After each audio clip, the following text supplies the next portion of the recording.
Hello, welcome to BioGreat TV. If you're new here, please subscribe and turn on the notification so you don't miss our next video. How Seychelles got independence. The island, now known as Seychelles, came under French control in 1744 when the colonial administrator of Mauritius dispatched a French explorer named Lazare Picault to chart the island northeast of Madagascar.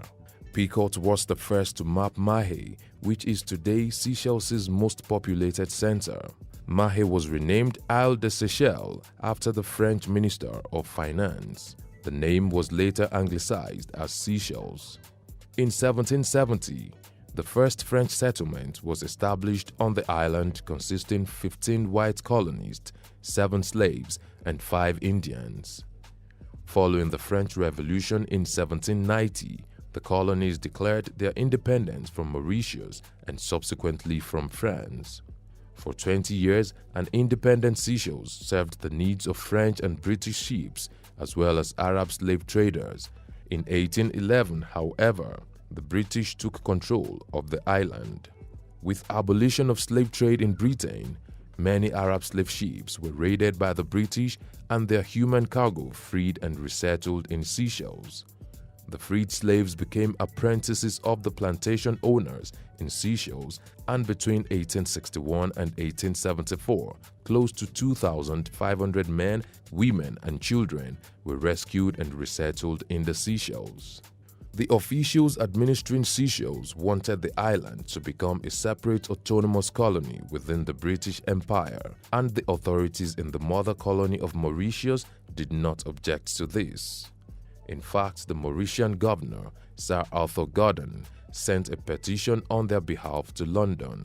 Concessions were made, and in 1903, Seychelles became a crown colony. But the English did not make serious attempts to push their culture, so the culture and language of its previous master, France, remained prevalent on the island. Until the beginning of the Second World War, the Seychelles social structure was mainly dominated by a small group of French-speaking plantation owners, while the majority of the population were landless, Creole-speaking descendants of slaves. World War I caused a lot of hardship in the islands. Ships could not bring in needed goods nor take away exports. Wages fell drastically, while prices soared by 150%. Many were so hard-pressed that they turned to crime, and the prisons were bursting. The only ray of hope for many was to join the Seychelles labor contingent. Even this was no easy option either. When World War I ended, the population of Seychelles was around 24,000, most of whom felt neglected by Britain. There was agitation from the newly formed Planters Association for more representation in the governance of Seychelles. The League of Colored Peoples was formed to demand a better minimum wage, a wage tribunal, and free health care for all. Towards the beginning of World War II, Seychelles residents began clamoring for home rule.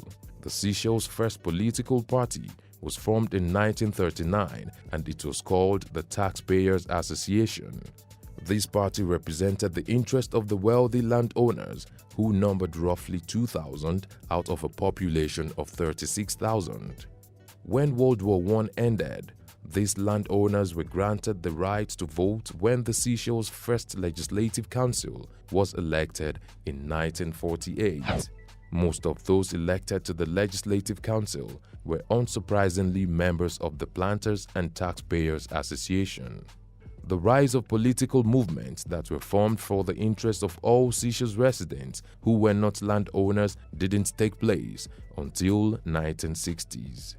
The left-leaning Seychelles People's United Party (SPUP) was created in 1964. This party wanted complete independence from Britain.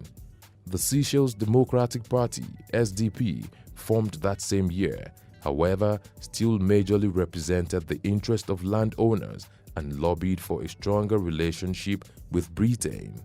In March 1970, a constitutional convention held in London with colonial and political representatives of Seychelles in attendance. The Seychelles Democratic Party (SDP) of James Macham advocated for closer integration with Britain, while the Seychelles People's United Party (SPUP) of Franz Albert Rene wanted independence. When elections held in November 1970, Macham became the chief minister. By 1974, both parties wanted full independence, and so negotiations with the British were in full swing.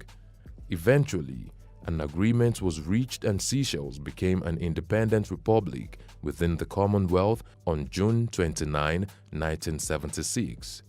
The newly knighted Sir James Macham emerged as the country's first president, while Rene of the SPUP became the prime minister. What have we missed out of this history? Let's know in the comment section. Will it be ridiculous to subscribe to our channel? If no, please like this video, share, and subscribe to our channel.